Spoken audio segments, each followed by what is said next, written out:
What's up, everybody? Welcome back to another episode of the Northeast Georgia Real Estate Podcast. I'm your host, 𝐃𝐑𝐏𝐿. I'm excited to bring you another guest today, Miss Rena Daniel with Sassy Studios here in the Commerce, Georgia area. You don't want to miss this, especially if you have any event rental needs. So dive in and hear her story in just a second. Welcome, first-time guests and loyal listeners to the Northeast Georgia Real Estate Podcast. I'm your host, 𝐃𝐑𝐿, and I'm here to guide you through the real estate landscape across our region. Whether you're a buyer, seller, investor, or just plain curious, this podcast is going to be your go-to source for local insights. We explore real estate trends, economic forecasts, and highlight local businesses. You can expect expert interviews and valuable discussions to help you make informed decisions in the Northeast Georgia property market. So sit back, relax, and let's enjoy this crazy journey into the real estate market together. All right, Rena, welcome. Thank you. So you're born and raised here in the North Georgia area. That's correct. Currently living in Elberton. Again, correct. By way of the Beaufort area, so you've traveled a long distance over the time. Yeah, an hour and a half. So you currently are the owner of Sassy Studios. You're our neighbors in Commerce, Right, which we love. Yes. So do me a little bit of favor and give us the background of like what you're currently doing and kind of how you got there. Okay, so what I'm currently doing, Sassy Studios, is an event rental, and we have all sorts of social gatherings, weddings, meetings. We had our wedding reception. That's right, you had your wedding reception. It's a really beautiful space. We love that. And then we do other things too. We have a space for photographers to rent by the half hour or the hour. They can take photographs.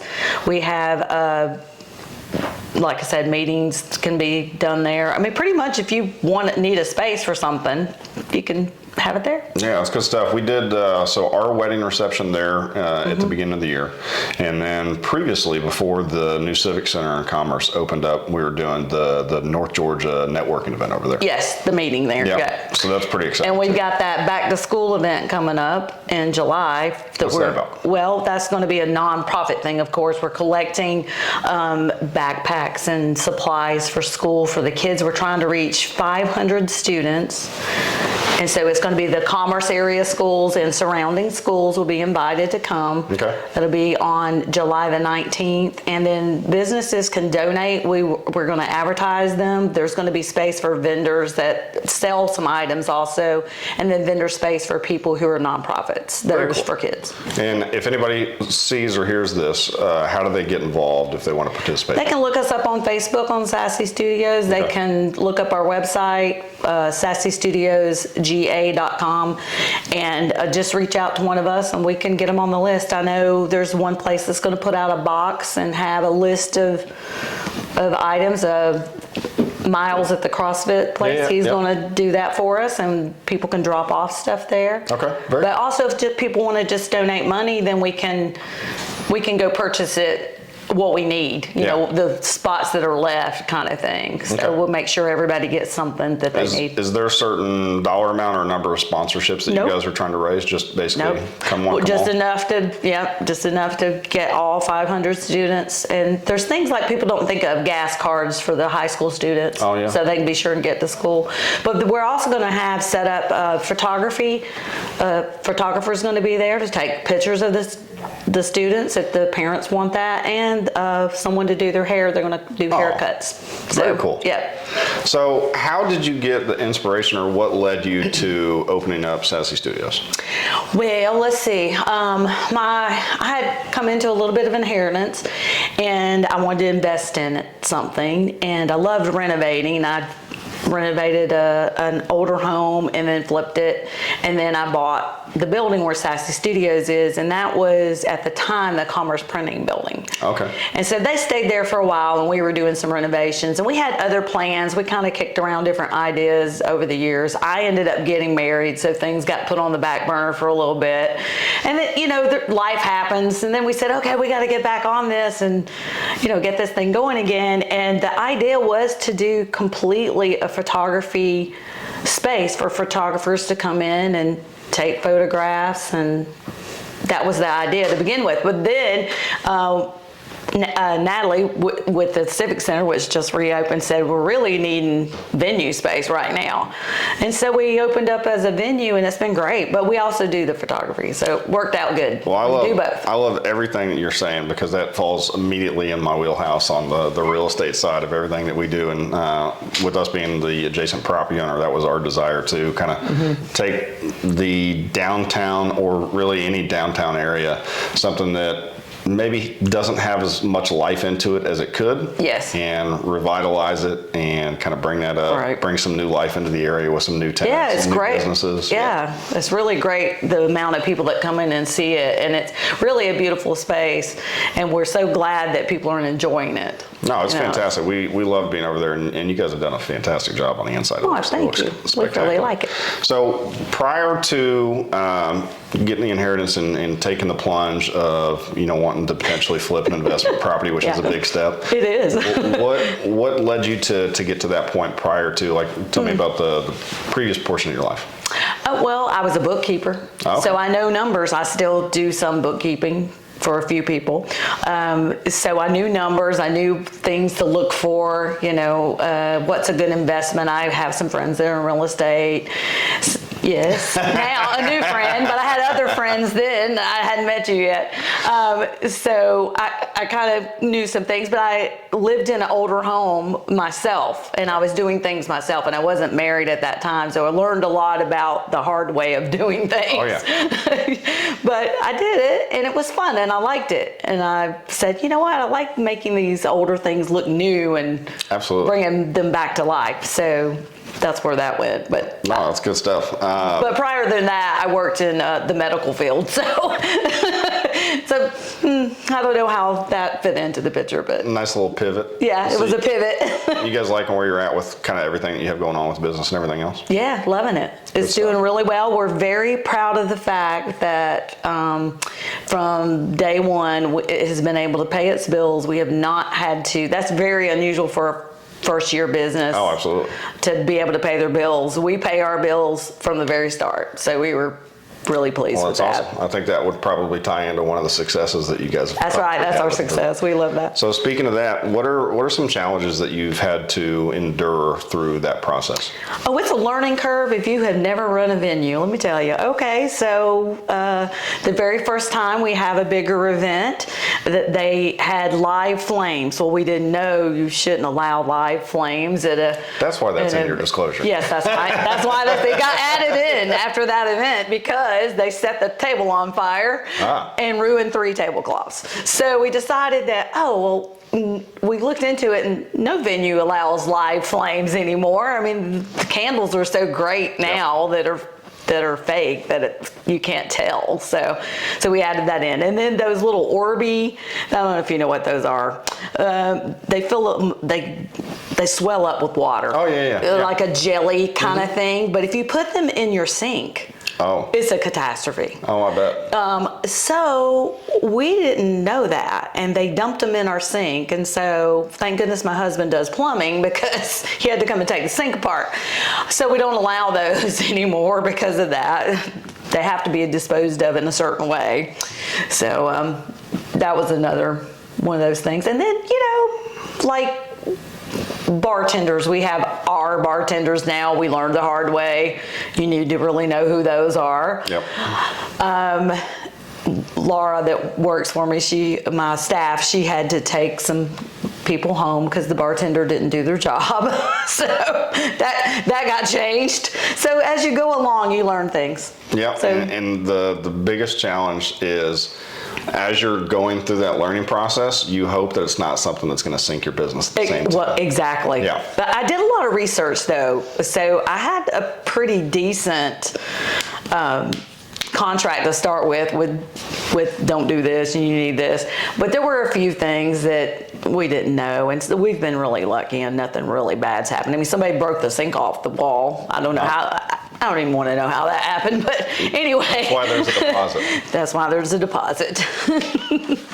So what are the potential expansion plans or future plans for Sassy Studios? Anything on the radar? Well, not Well, yes, immediately. Downstairs, we have one more room left to renovate in the front. Okay. And it's going to be a dedicated ceremony room, but also it can be used for smaller parties, like 30 people for a party. Now you can seat a lot more that are just in chairs, but if there's tables involved, it would be smaller, 30, 40 people. Now, I know that we spoke about having the North Georgia networking event there. So what other community involvement or ties do you guys have for like Jackson County or Commerce area?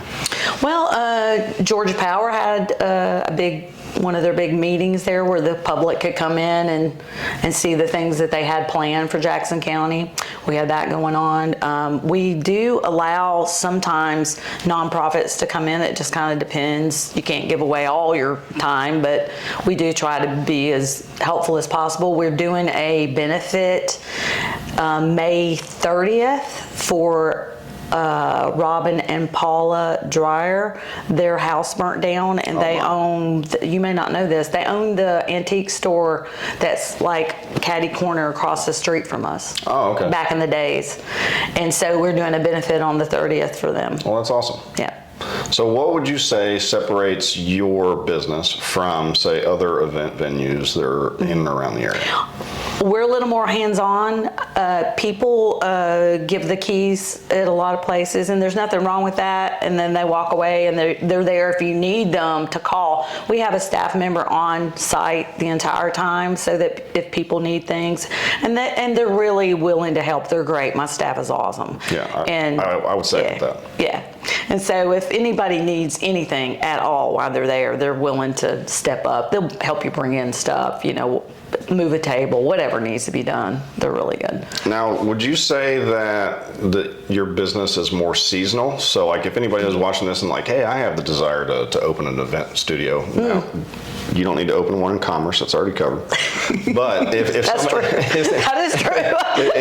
if somebody's watching this and they're like, man, that's a great idea. I've had that kind of on the back burner of they want to do it.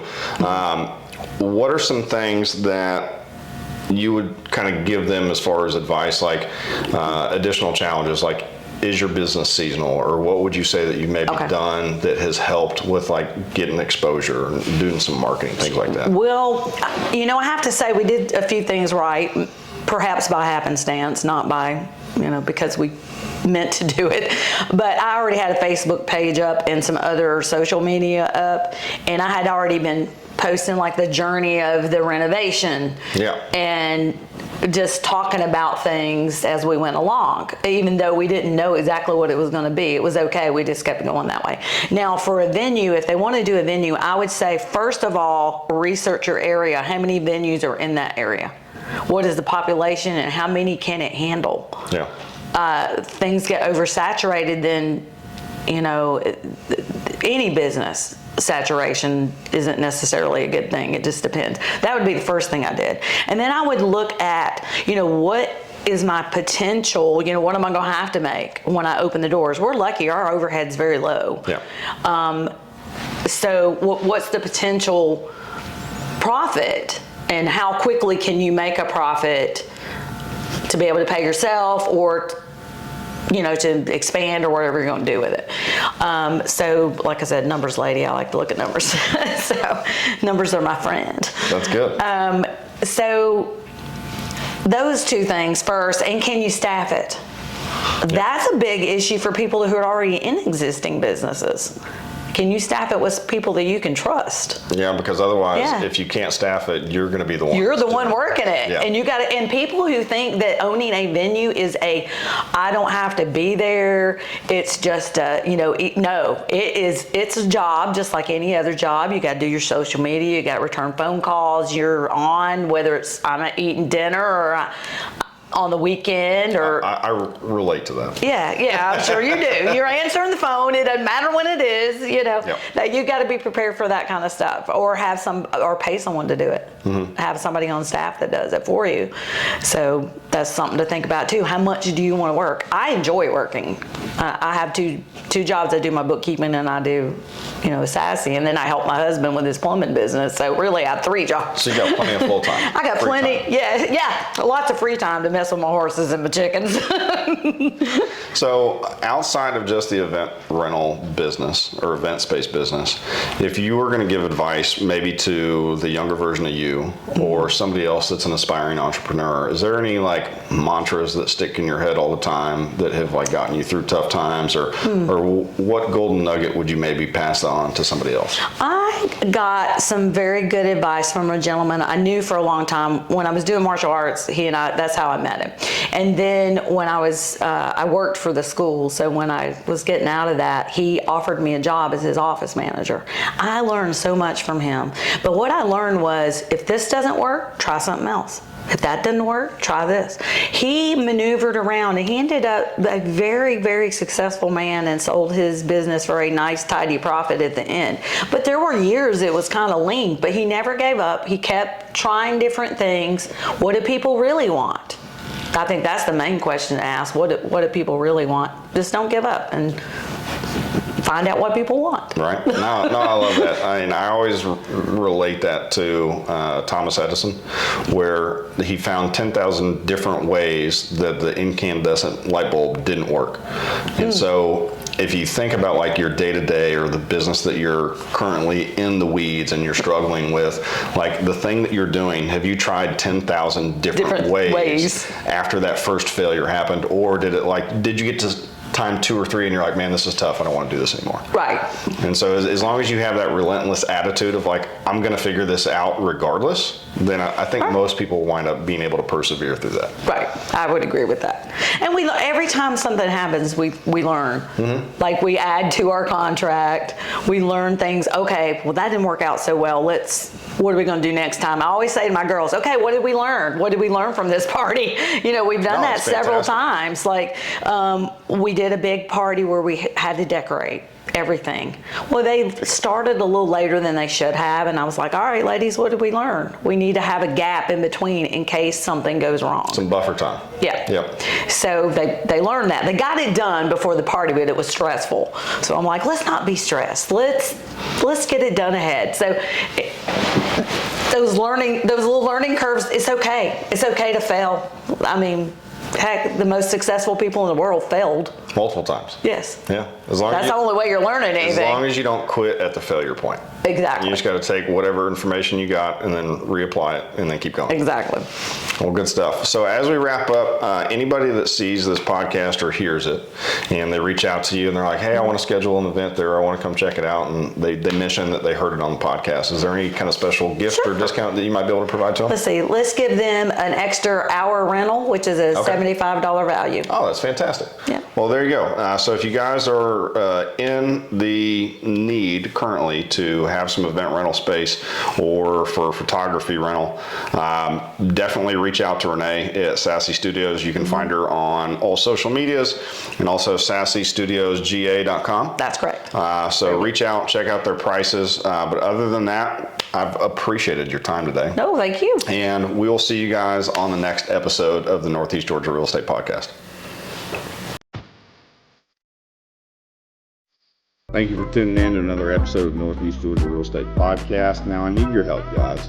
I am working towards an absolutely massive goal for next year of creating new opportunities that will allow me to not only serve my clients better, but help them achieve their commercial real estate goals as well. Key focus for 2025 is going to be for me to acquire 2 additional commercial properties, further expanding my investment portfolio and my impact in our community. This journey will allow me the freedom to spend more quality time with my family, which will be important. I'm sharing this in hopes of being able to connect with others who align with this vision. So if that's you, whether it's through partnerships, investing, networking, or new business opportunities, please let's connect and build something together. Thank you.